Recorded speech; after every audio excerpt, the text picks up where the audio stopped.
We return this morning or this afternoon to our studies on the book of Genesis. After a very long excursion, we'll go back to Genesis. And we're now in Genesis 32. And we'll read all the way through the end of chapter 33. So 32. Now as Jacob went on his way, that is back to Canaan after years of exile in Paddan Aram with Laban. Now as Jacob went his way, the angel of God met him. Jacob said when he saw them, "This is God's camp." So he named the place Mahanaim. Then Jacob sent messengers before him to his brother Esau in the land of Seir, the country of Edom. He also commanded them, saying, "Thus you shall say to my lord Esau, Thus saith your servant Jacob, I have sojourned with Laban, and stayed until now. I have oxen and donkey and flocks, and male and female servants. And I have sent to tell my lord that I might find favor in your sight." The messengers returned to Jacob, saying, "We came to your brother Esau, and furthermore, he is coming to meet you, and 400 men are with him." Then Jacob was greatly afraid and distressed, and he divided the people who were with him, and the flocks and the herds and the camels into 2 companies. For he said, "If Esau comes to the one company and attacks it, then the company which is left will escape." Jacob said, "O God of my father Abraham, the God of my father Isaac, O Lord, who said to me, Return to your country and to your relatives, and I will prosper you. I am unworthy of all the loving kindness and all the faithfulness which you have shown to your servant. For with my staff only I crossed this Jordan, and now I have become 2 companies. Deliver me, I pray, from the hand of my brother, from the hand of Esau, for I fear him, that he will come and attack me and the mothers with the children. For you said, I will surely prosper you and make your descendants as the sand of the sea, which is too great to be numbered." So he spent the night there, and he selected from what he had with him a present for his brother Esau, 200 female goats and 20 male goats, 200 ewes and 20 rams, 30 milking camels and their colts, 40 cows and 10 bulls, 20 female donkeys and 10 male donkeys.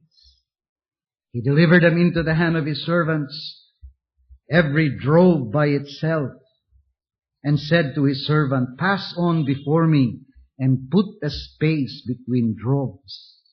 He commanded the one in front, saying, "When my brother Esau meets you and asks you, saying, To whom do you belong? And where are you going? And to whom do these animals in front of you belong? Then you shall say, This belong to your servant Jacob. It is a present sent to my lord Esau. And behold, he also is behind us." Then he commanded also the second and the third, and all those who follow the drove, saying, "After this manner you shall speak to Esau when you find him, and you shall say, Behold, your servant Jacob also is behind us. For he said, I will appease him with the present that goes before me. Then afterward I will see his face. Perhaps he will accept me." So the present passed on before him, while he himself spent that night in the camp. Now he arose that same night and took his 2 wives and his 2 maids and his 11 children and crossed the ford of the Jabbok. He took them and sent them across the stream, and he sent across whatever he had. Then Jacob was left alone, and a man wrestled with him until daybreak. When he saw that he had not prevailed against him, he touched the socket of his thigh. So the socket of Job's thigh was dislocated while he wrestled with him. Then he said, "Let me go, for the dawn is breaking." But he said, "I will not let you go unless you bless me." So he said to him, "What is your name?" And he said, "Jacob." And he said, "Your name should no longer be Jacob, but Israel, for you have striven with God and with men and have prevailed." Then Jacob asked him and said, "Please tell me your name." But he said, "Why is it that you ask my name?" And he blessed him there. So Jacob named the place Peniel, for he said, "I have seen God face to face, yet my life has been preserved." Now the sun arose upon him, just as he crossed over Peniel, and he was limping on his thigh. Therefore to this day, the sons of Israel do not eat the sinew of the hip, which is on the socket of the thigh, because he touched the socket of Jacob's thigh in the sinew of the hip. Then Jacob lifted his eyes and looked, and behold, Esau was coming, and 400 men with him. So he divided the children among Leah and Rachel and the two maids. He put the maids and their children in front, and Leah and her children next, and Rachel and Joseph last. But he himself passed on ahead of them and bowed down to the ground 7 times until he came near to his brother. Then Esau ran to him and embraced him and fell on his neck and kissed him, and they wept. He lifted his eyes and saw the women and the children and said, "Who are these with you?" So he said, "The children of God has graciously given your servant." And the maids came near with their children, and they bowed down. Leah likewise came near with her children, and they bowed down. And afterward Joseph came near with Rachel, and they bowed down. And he said, "What do you mean by all this company which I have met?" And he said, "To find favor in the sight of my Lord." But Esau said, "I have plenty, my brother. Let what you have be your own." Jacob said, "No, please, if I have now found favor in your sight, then take my present from my hand. For I see your face as one sees the face of God, and you have received me favorably. Please take my gift which has been brought to you, because God has dealt graciously with me, and because I have plenty." Thus he urged him, and he took it. And then we read of how they separated their ways in the land. Now, was there anything that happened in your life that significantly changed you and the direction of your life? Well, in this portion of Scripture read in your hearing, we have such an incident in the life of Jacob. This significant transformation is highlighted in the text and the event itself by 4 things. First, the renaming of Jacob to Israel by the divine being in verse 28 of chapter 32. Jacob's name was changed to Israel. Secondly, Jacob's renaming of the place to Peniel in chapter 32 and verse 30. What happened there was so significant that Jacob named the place Peniel, the face of God.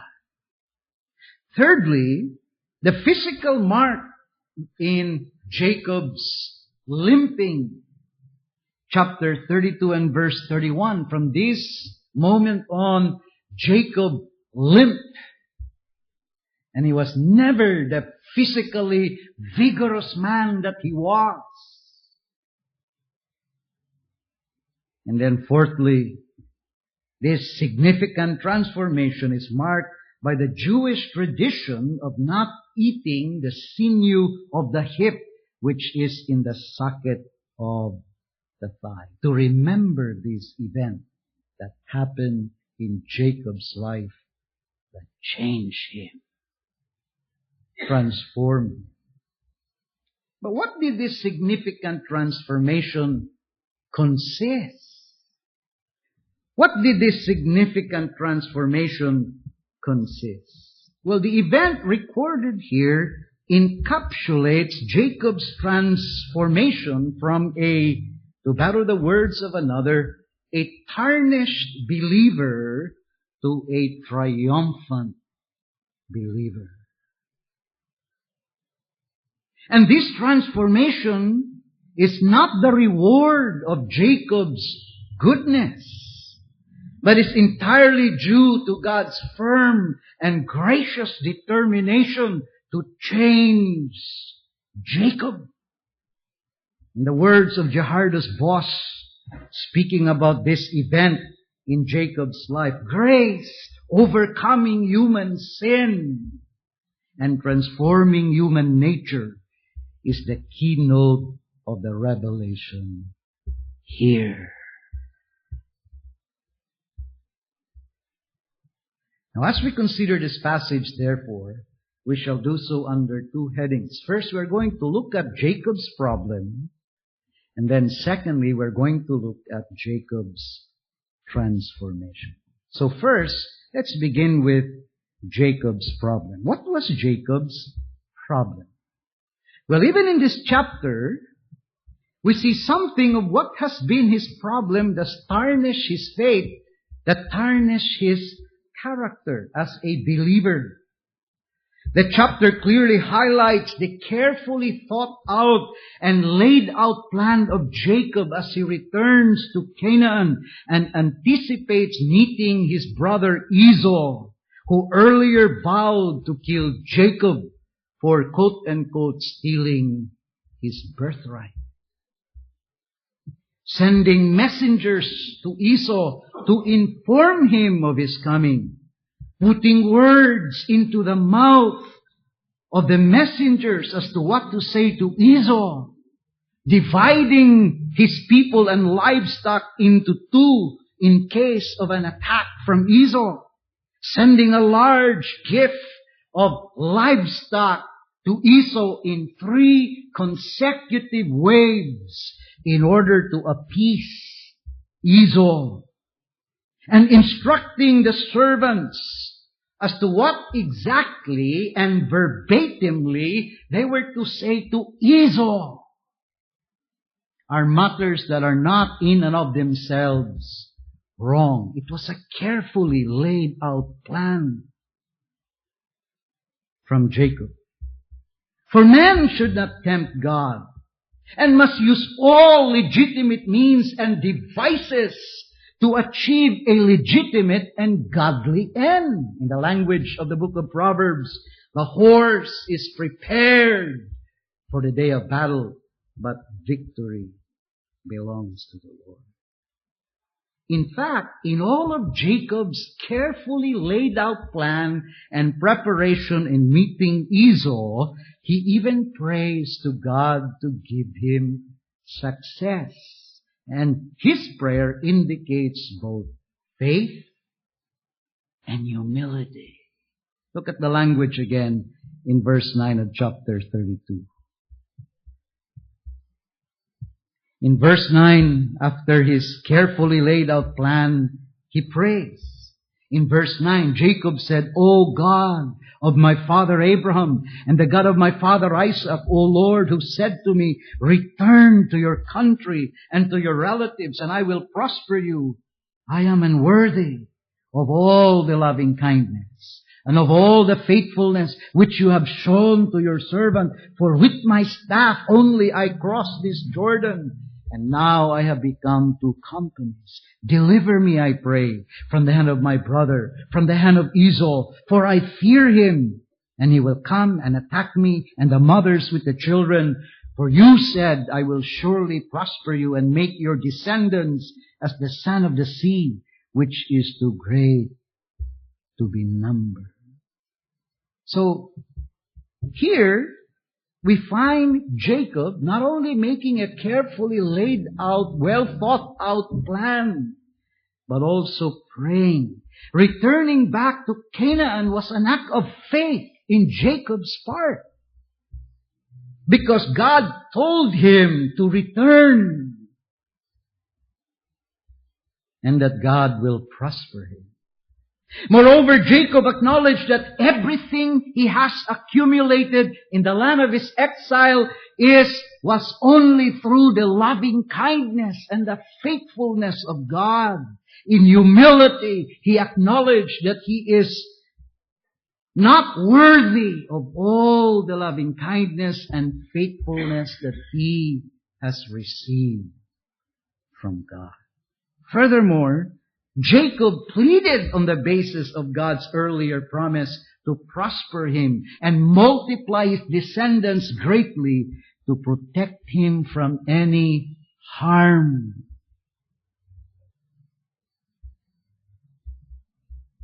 And that is what biblical prayer is. Biblical prayer should be based on both the promises of God and the character of God. And that is what Jacob pleaded in humility and in faith. However, the passage also indicates that the faith of Jacob was also tarnished with unbelief. If you notice in verse 1 of chapter 32, now as Jacob went on his way, the angels of God met him. Jacob said when he saw them, "This is God's camp." So he named that place Mahanaim. Then Jacob sent messengers before him to his brother Esau in the land of Seir, the country of Edom. He also commanded him, saying, "Thus you shall say to my lord Esau, Thus says your servant Jacob, I have sojourned with Laban and stayed until now. I have oxen and donkeys and flocks and male and female servants, and I have sent to tell my Lord that I may find favor in your sight." And then we read in verse 16, the messengers returned to Jacob, saying, "We came to your brother Esau, and furthermore he is coming to meet you, and 400 men are with him." And then notice in verse 7, then Jacob was greatly afraid and distressed, and he divided the people who were with him, etc., etc. So here we find Jacob. Jacob was on his way back to Canaan because he was commanded by God to do so earlier. And God gave him a sign of His protection. Not only from the evil intention of Laban earlier in the chapter, and God gave Laban a dream and told him not to touch Jacob. But even we find here in the place, God's angels met Jacob, and He even called the place Mahanaim, which means two camps, referring to His company as well as the company of God's angels. Now, this should have been an added assurance for Jacob that God will protect him, God will keep him. But when he heard from the messengers of the coming of Esau with 400 men with him, Jacob's reaction indicated a strong measure of unbelief. In verse 7, we are told that Jacob was greatly afraid and distress. This word, greatly afraid, could also be translated exceedingly afraid. And also could be translated afraid to the highest degree. And in addition to that exceedingly great fear, another word is used, distress, which means to be tightly pressed or to be hard pressed. And the Septuagint, the Greek translation of the Hebrew language, translated the Hebrew word with to be perplexed, disturbed, or to be at a loss.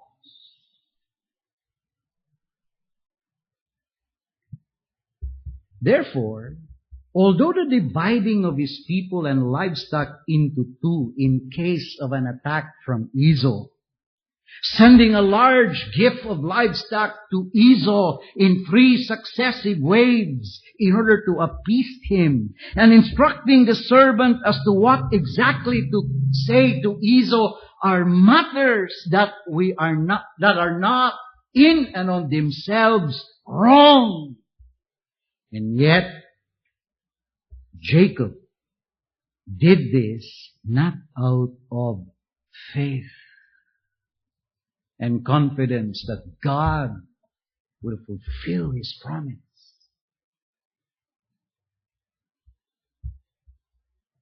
But more in carnal fear and anxiety. What motivated him was not just to use the means available to him in the confidence that God will keep him, God will protect him, God will never turn back on His promise. But he did this out of carnal fear, carnal anxiety. He was afraid in the highest degree. He was at the loss.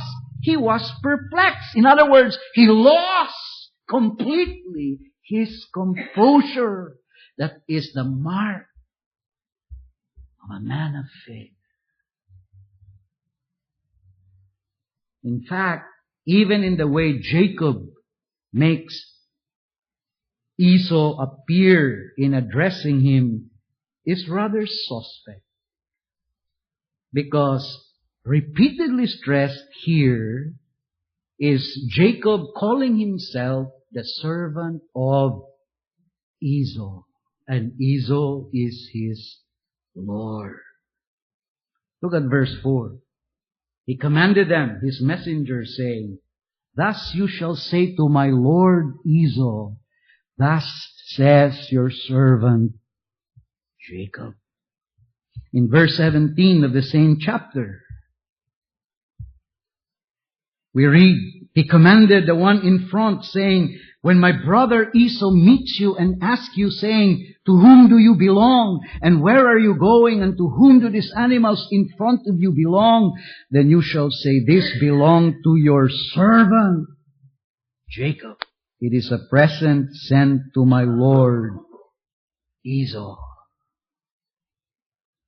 And then in verse 19, he commanded also the second and the third and all those who follow the drove, saying, "After this manner you shall speak to Esau when you find him. And you shall say, 'Behold, your servant Jacob also is behind you.'" The repetition here is rather disturbing.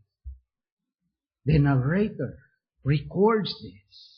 And the repetition is rather disturbing because earlier in Genesis 25 verse 23, God has already revealed to Rebekah, their mother, that the older Esau shall serve the younger Jacob.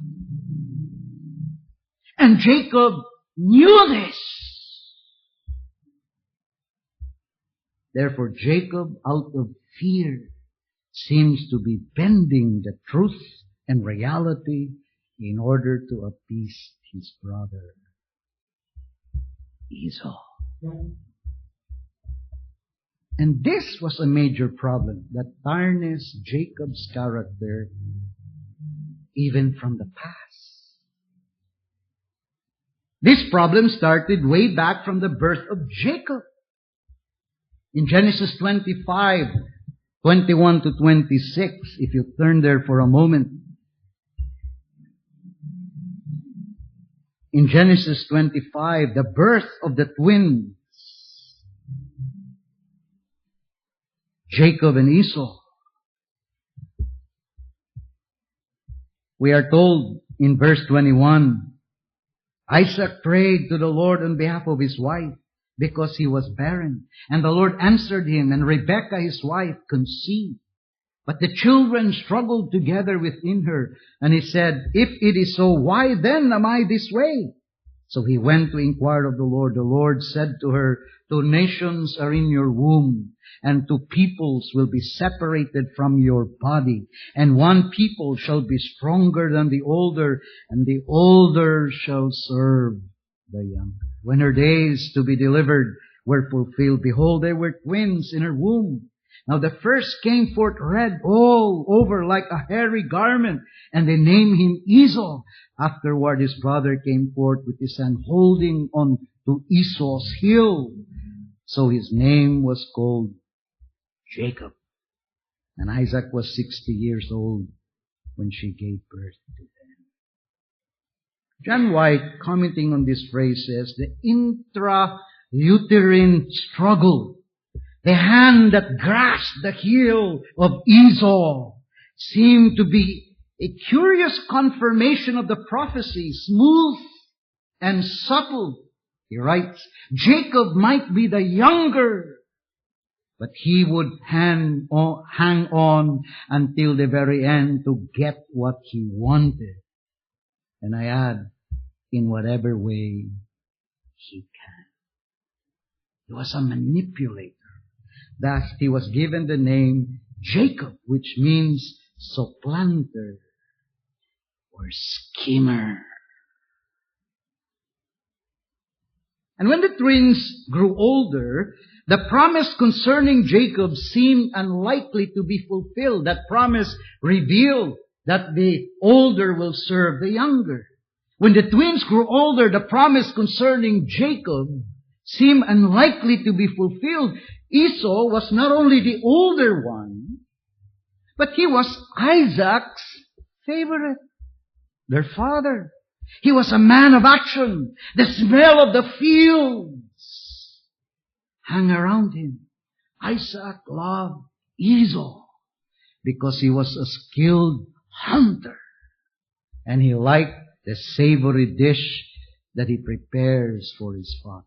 But Jacob was a home lover and a mama's boy. Verse 27 of Genesis 25.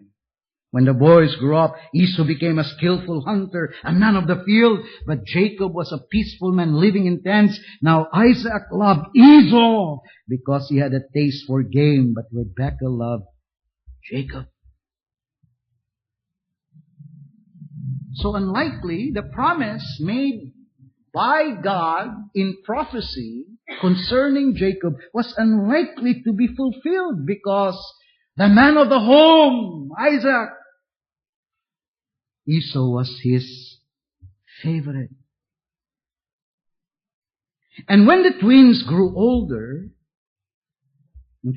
now Jacob believed in God's covenant to Abraham and to Isaac. And he wanted that blessing. He wanted to inherit and to be the primary recipient of that covenant promise. He wanted that blessing, but Esau did not see the value of it, and he despised it.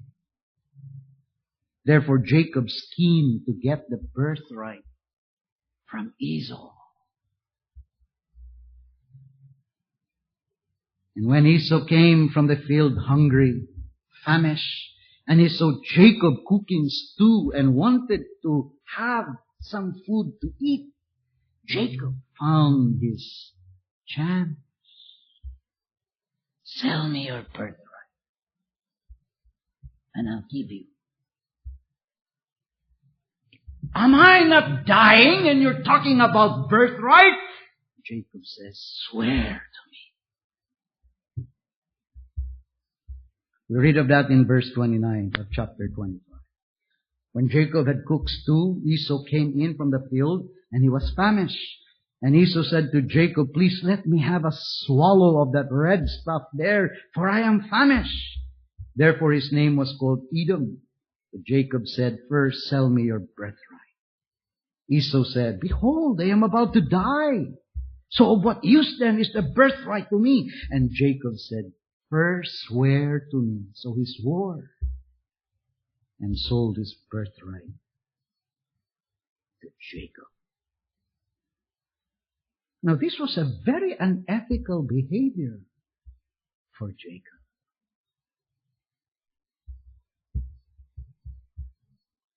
To act that way, taking advantage of his brother's hunger and his weakness in self-denial. Remember, Esau was his brother, his twin brother, but he was ever scheming.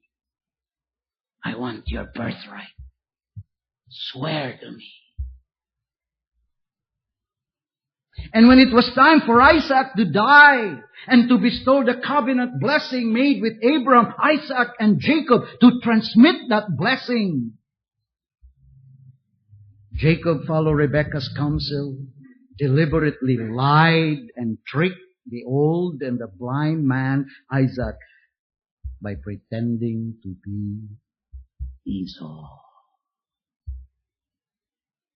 He deliberately lied. "Are you Jacob?" "Yes, Jacob." "Are you Esau?" "Yes, Esau." And they had the props. The goat skin to cover his smooth skin. The smell of Esau by using his clothes. And we read of that in Genesis 27. This showed how much Jacob wanted the blessing God promised to Abraham. But it also showed that he lacked the faith, that he had to resort to sinful means in order to secure the blessing that was really intended by God for him. But he could not trust that God will really give it to him. He had to scheme his way. Because although he had faith in the promise, he did not have full confidence that God will really give to him that blessing. He had to secure it by himself in whatever means, by whatever means, even if it means lying to his father.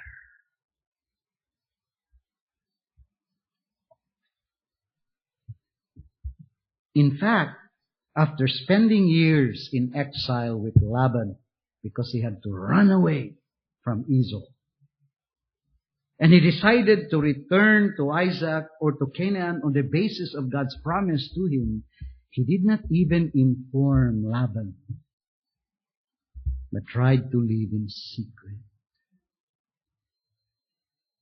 A matter that greatly angered his uncle Laban. You didn't even say goodbye. What kind of a man is he? He's ever scheming.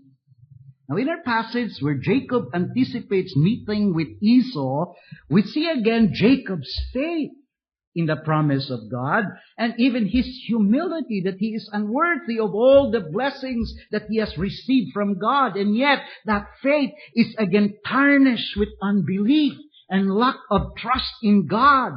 He was a man haunted with carnal fear and carnal anxiety, and he did not enjoy the peace that surpasses all understanding.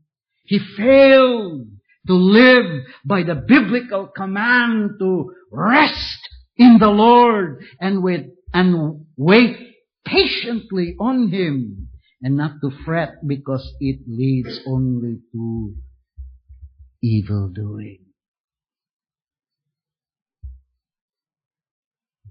That was the problem of Jacob. He trusted in God. He valued in the promises of God. He was not like his brother who despised it, who did not really believe it, who did not really value it. He valued it, but he could not really trust God fully to secure the blessing for him. That he had to manipulate, use even unlegitimate means in order to secure for himself the blessing, because he could not trust that God would really give it to him.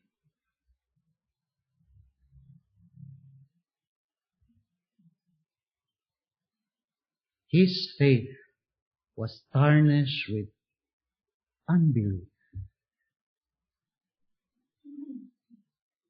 And that was really the problem of Jacob. Even here, returning back, God protected him from Laban.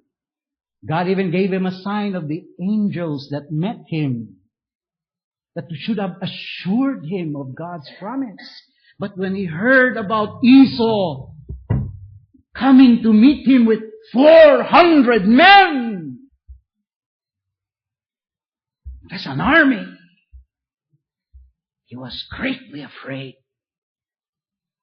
And although devising a way to appease Esau was not in itself wrong, and yet he was motivated out of carnal fear, carnal anxiety, not confidence and trust in God.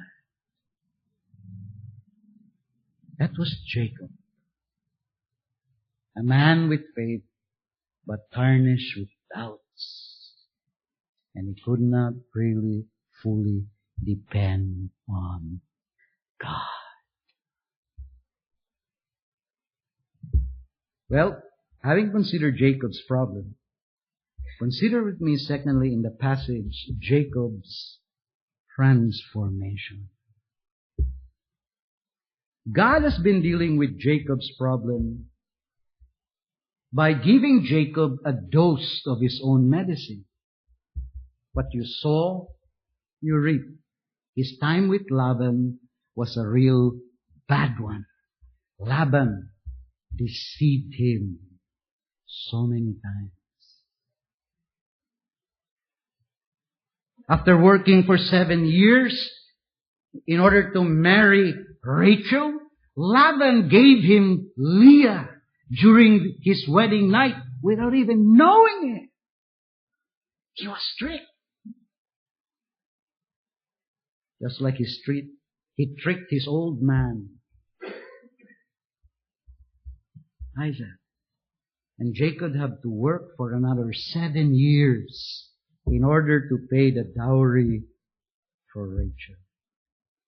Genesis 29. Moreover, Laban also kept changing Jacob's wages while working for him.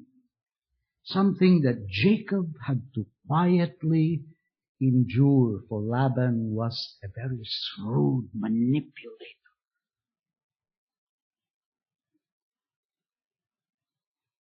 But the work of God in dealing with Jacob's problem really came to a breaking point here in our passage. And it led to Jacob's transformation. Look at the language, verse 24 of Genesis 32. Then Jacob was left alone, and a man wrestled with him until daybreak. When he saw that he had not prevailed against him, he touched the socket of his thigh. So the socket of Jacob's thigh was dislocated while he was wrestling with him. And he said, "Let me go, for the dawn is breaking." But he said, "I will not let you go unless you bless me." So he said to him, "What is your name?" And he said, "Jacob." And he said, "Your name should no longer be Jacob, but Israel, for you have striven with God and with men, and have prevailed." Then Jacob asked him and said, "Please tell me your name." But he said, "Why is it that you ask my name?" And he blessed him there. So Jacob named the place Peniel, for he said, I have seen God face to face, yet my life has been preserved.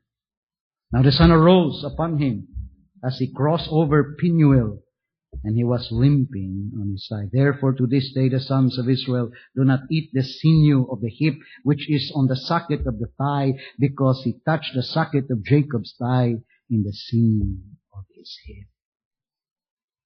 Now, who was this being that wrestled with Jacob?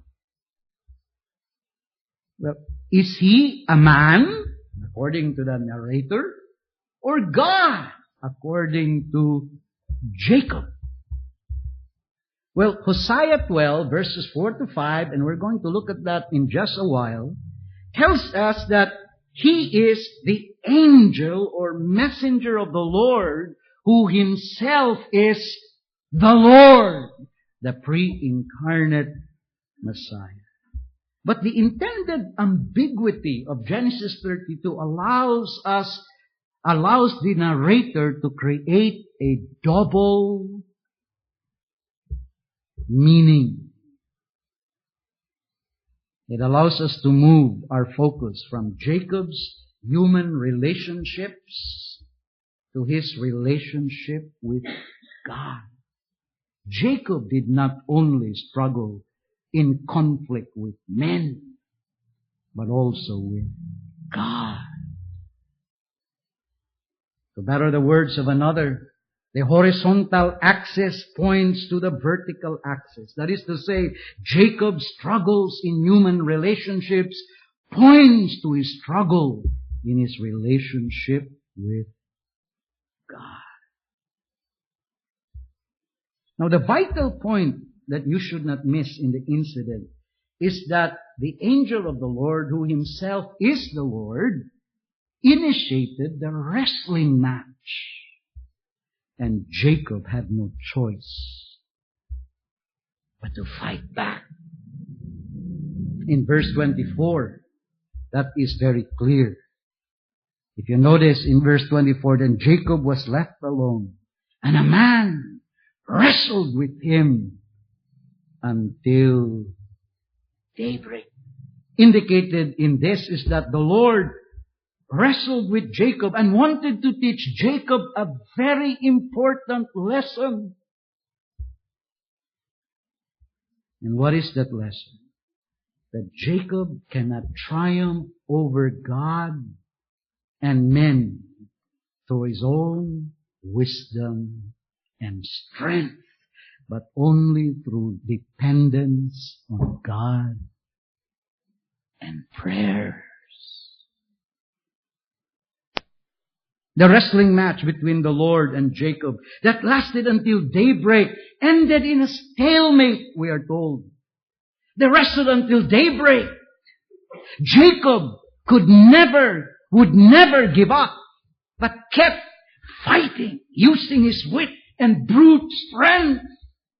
And he was a man of strength, because you remember when all the other shepherds waited for the other shepherds in order to lift up the rock that covered the well, Jacob all by himself lifted the rock.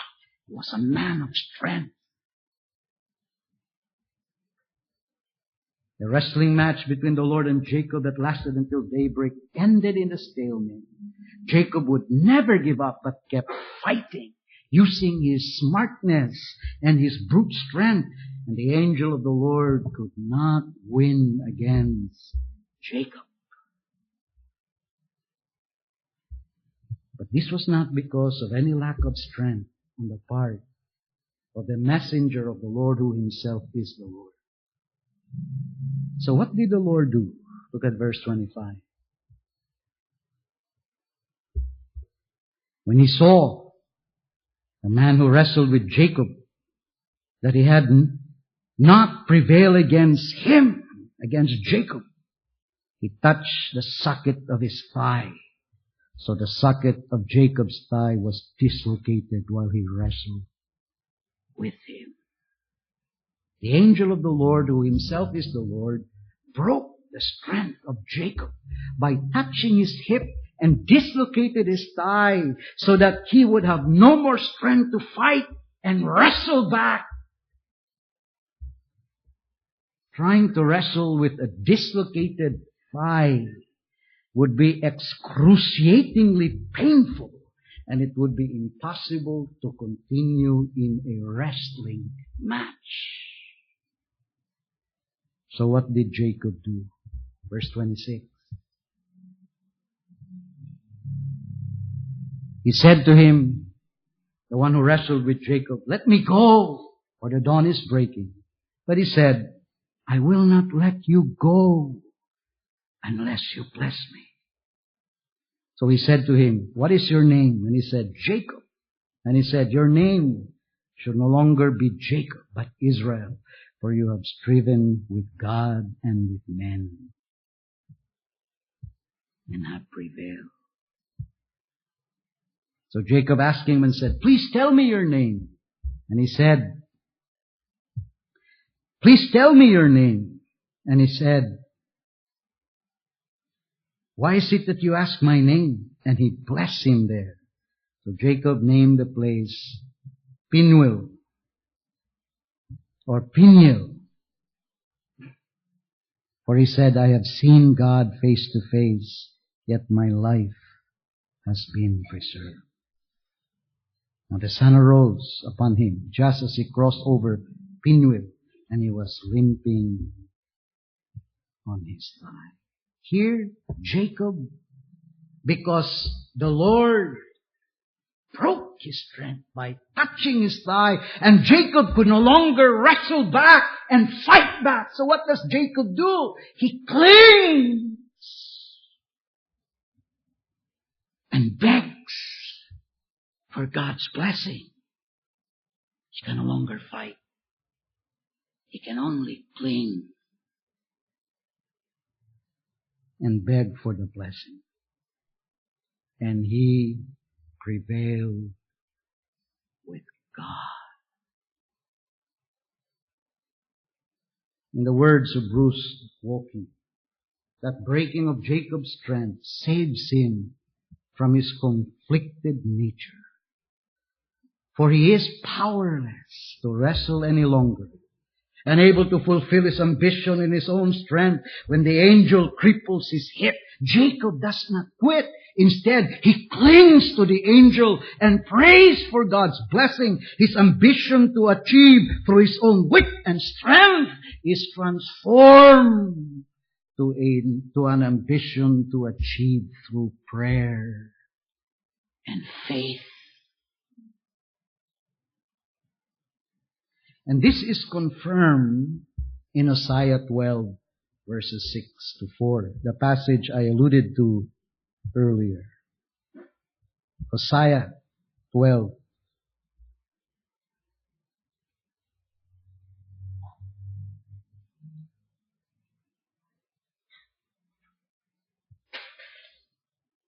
Verse 4. Yes, he, Jacob, wrestled with the angel and prevailed. How did he prevail? He wept and sought his favor and found him at Bethel. And there he spoke to us, with us, even the Lord, the God of hosts. The Lord is his name. How did Jacob prevail?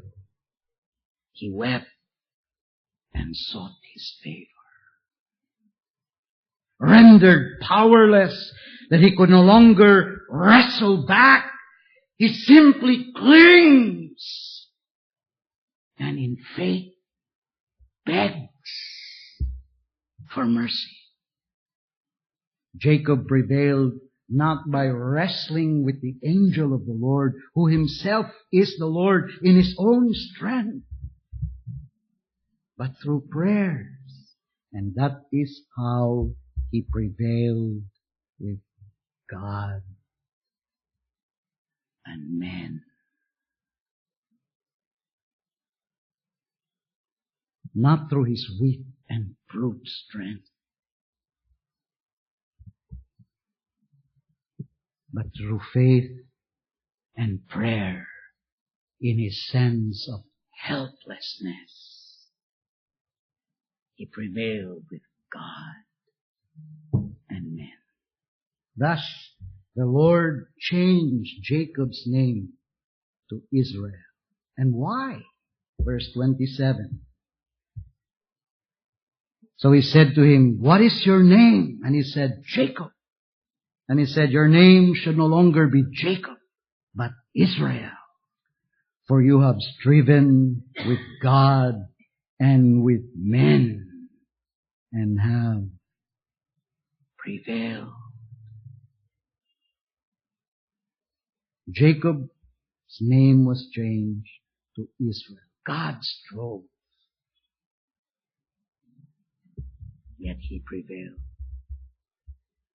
After the incident, the sun rises upon Jacob as a transformed man, physically broken, but spiritually whole. Then, the next scene, chapter 33, we find Jacob limping boldly before his family to meet Esau with faith's assurance that he will prevail. And he did prevail. When Esau, with 400 men with him, came to meet Jacob, Esau never gave word to the messengers why he was coming to meet Jacob. And that's why Jacob, in the first place, was terrified. Esau never gave word. "Don't worry, I'm going to see you. I'm happy to see you." No! The messengers that went back to Jacob, verse 6 of chapter 32, and said, "Esau is coming to meet you with 400 men. Esau never gave word to the messenger why he was coming to meet Jacob. No explanation was given as to why. He received Jacob's messengers. He sends no reply. And that might be because Esau himself was not sure how he was going to respond to the situation. But the fact that he brought 400 men with him indicates that fighting Jacob must have been a strong option in Esau's mind. Why will he bring 400 men?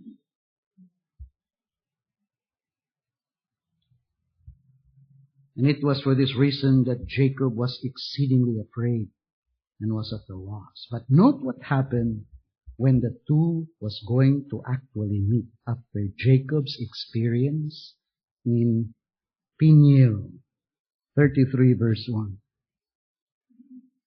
of Genesis. Then Jacob lifted up his eyes and looked, and behold, Esau was coming, and 400 men with him. So he divided the children among Leah and Rachel and the two maids. He put the maids and their children in front, and Leah and her children next, and Rachel and Joseph last. But then notice verse 3. But he himself passed on ahead of them and bowed down to the ground 7 times until he came near to his brother. And Esau ran to meet him and embraced him and fell on his neck and kissed him, and they wept. And he lifted his eyes and saw the women and the children. He said, "Who are these?" He said, "The children of God has graciously given her servant." Jacob boldly went ahead of the company to meet Esau. This shows Jacob's faith and confidence in God that he will fulfill his promise. And although Jacob still does not abandon his well-thought plan, and yet it is now being undertaken not in carnal fear and anxiety to try to manipulate the situation, but in the strong confidence and faith that God will help him and protect him. In fact, Jacob went ahead of the company to meet Esau. And Esau's response is most moving. Instead of attacking Jacob with 400 men with him, he runs to meet Jacob, embraced him, fell on his neck, and kissed him. Since Jacob has prevailed with God in dependence upon him and in prayer, now Jacob prevails over Esau as an act of God's doing.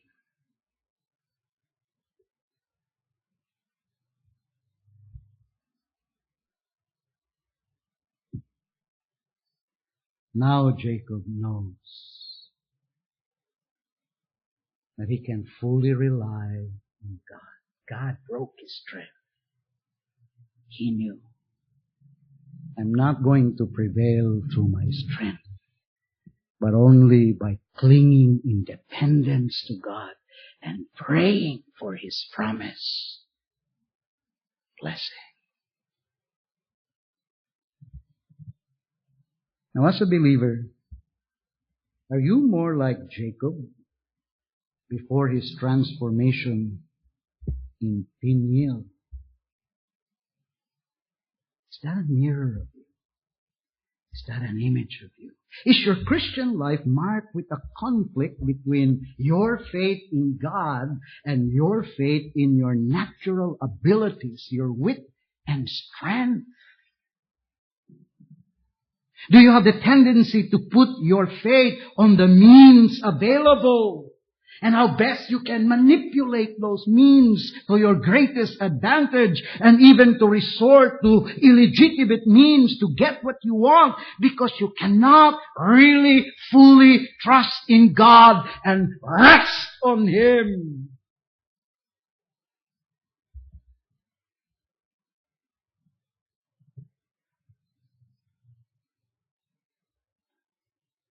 In the use of available means, do you not trust in those means, but in the God of means, who can work without them, with them, against them,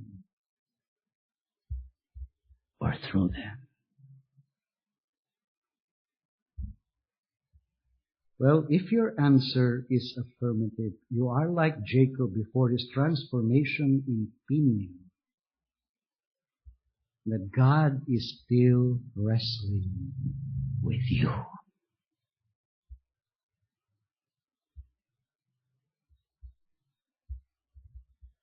And up until you see your weakness and helplessness before God, up until you learn your utter dependence upon God, up until you are conquered by seeing your utter need and dependence on God, and learn to fully rely upon God and pray to Him, you will never prevail with God and with men.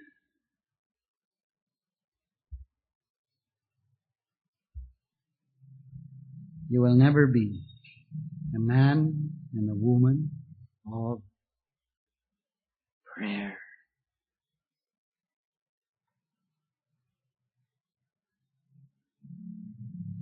So let us learn the lessons. The lesson that Jacob had to learn, that God wanted him to learn. We cannot triumph over God and men through our own wisdom and strength, but only through dependence upon God and prayer. That's the lesson. We cannot triumph over God and men through our own wisdom and strength, relying upon them, but only through dependence upon God and prayer. Using the means available, but never trusting in them, never making gods out of means. But our dependence is to be in the God of means, who can work with the means, above the means, without the means, against the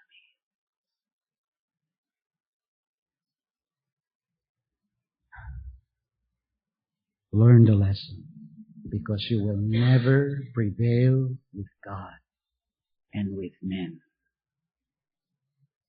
And God will continue to wrestle with you until you're broken and you learn to trust Him fully with all your heart, not leaning on your own understanding, but in God, pleading His promise, using the means in the confidence in God's power that He will fulfill His promise. And may all of us not be Jacobs, but be Israel. Icons of prayer. For it is only through that we prevail with God and men.